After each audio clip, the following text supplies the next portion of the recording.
करने का काम हमारी सरकार करती है। हमने भ्रष्टाचार पे जीरो टॉलरेंस है। हम किसी भ्रष्टाचारी को बर्दाश्त नहीं करेंगे।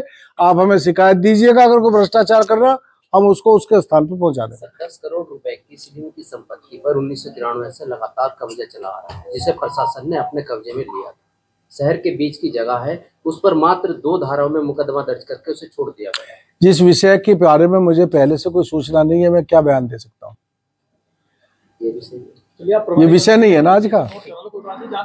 आप मुझे दीजिएगा, मैं मालूम कर लूंगा। ठीक है, और कोई सवाल हो तो बताएं। आजम खान कह रहे हैं जो दीप जला सकते हैं वो कुछ भी जला सकते हैं, अभी बयान आजम खान दीप जला सकते हैं, कुछ भी जला सकते हैं जो लोग। दीप की जो लो होती है ना, वो अंधकार को मिटाने का काम करती है। हम दीप जला करके अंधकार मिटाने का काम कर रहे हैं, उन्होंने दीप बुझा करके अंधकार फैलाने का काम किया। 31 अक्टूबर में भी 2 देश के महानुभावों का, एक का मरण दिन है, एक का जन्मदिन है, तो दूसरे को भूल गए क्या भारतीय जनता पार्टी के लोग? वो भी भारत रत्न है। अभी हम मैं यही पूछ रहा, 31 अक्टूबर की बात है। 31 अक्टूबर की बात नहीं है जी। सरदार पटेल की 150वीं जयंती का आयोजन है। हम 150वीं जयंती के आयोजन की बात कर रहे हैं, उसकी तैयारी कर रहे हैं। इस आयोजन में माननीय मंत्री जी सरदार लौह पुरुष जी के बारे में किस तारीख को उनका जन्म हुआ था, किसको उनकी मृत्यु हुई थी, क्या भारतीय जनता पार्टी इसको भी आगे बच्चों में जो है बताने का, सिखाने का, इस तरह का कोई कार्य देखिएगा? जो आयोजन किए गए हैं, जैसे निबंध प्रतियोगिता, भाषण प्रतियोगिता है, इसका उद्देश्य ये है कि बच्चे केवल जन्म और उनके निर्वाण दिवस के नहीं, उनके जीवन की जो घटनाएं हैं, उनका जीवन का जो संघर्ष है, उनके द्वारा जो देश के राष्ट्र के निर्माण में योगदान है, वो कक्षा 1 से लेकर के और ऊपर तक के बच्चे ठीक से जान सकें, इसलिए इस प्रकार के आयोजन किए गए। इसका उद्देश्य यही। देश में जो भारत रत्न की व्यवस्था है देने की, और जो भारत रत्न है, क्या देश, वो तो देश के स्तर पर दिए जाते हैं, क्या भारत रत्न में भी भारतीय जनता पार्टी के स्तर पर यह है कि भारत रत्न दूसरी पार्टी के, ये दूसरी पार्टी? ऐसा कुछ नहीं है। मैं जो 31 अक्टूबर की, आप 31 अक्टूबर बैठ के, मैं कह रहा हूँ 150वीं जयंती है जी। 150वीं जयंती का आयोजन कर रहे हैं, 31 अक्टूबर का आयोजन नहीं कर रहे। 31 अक्टूबर को सरदार पटेल साहब की 150वीं जयंती है। आप उनकी, हम जयंती का आयोजन कर रहे हैं।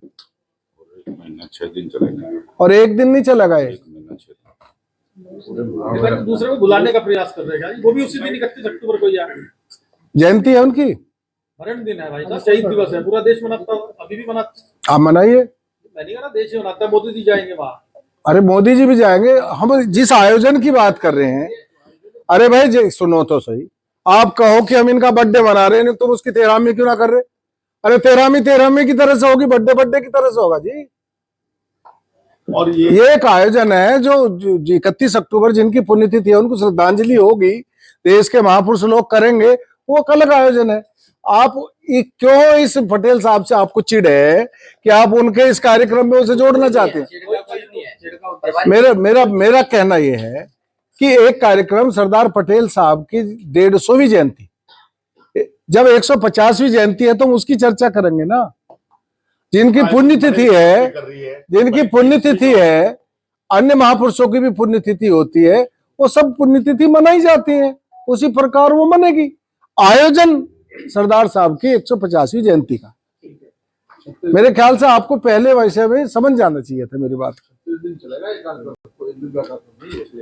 ठीक है, आप कुछ पूछेंगे? कह रहे हैं दीप उत्सव पर जो खर्च किया गया है वो फजूल खर्च है,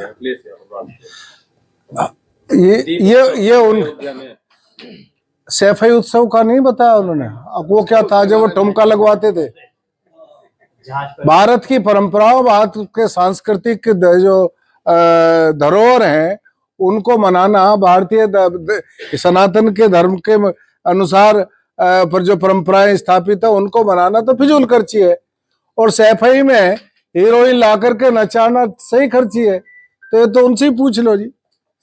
सनातन का अपमान करना, राष्ट्रीय भावनाओं का अपमान करना, राष्ट्र के जो मान चिन्ह है उनका अपमान करना, समाजवादी पार्टी और ये जो लोग हैं, राहुल गांधी जो टीम बनी है, इनका नैतिक फर्ज बन गया। इसके अलावा उन्हें कुछ आता नहीं।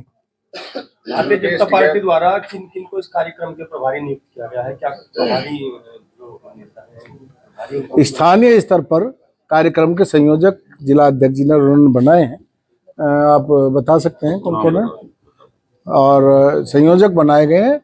प्रभारी हमारे संगठन के प्रभारी पहले से नियुक्त हैं।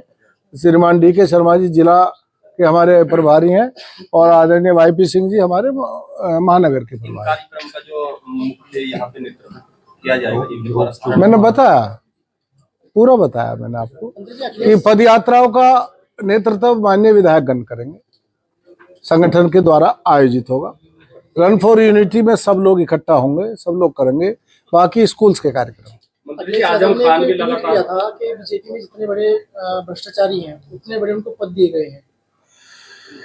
अखिलेश जी से और आप क्या उम्मीद कर सकते हो? आप किसी अच्छी बात की कर सकते हो? अच्छा, एक बात अच्छी बात बताओ जो अखिलेश जी ने आज तक बोली हो। भ्रष्टाचार में आकंठ डूबे हुए लोग,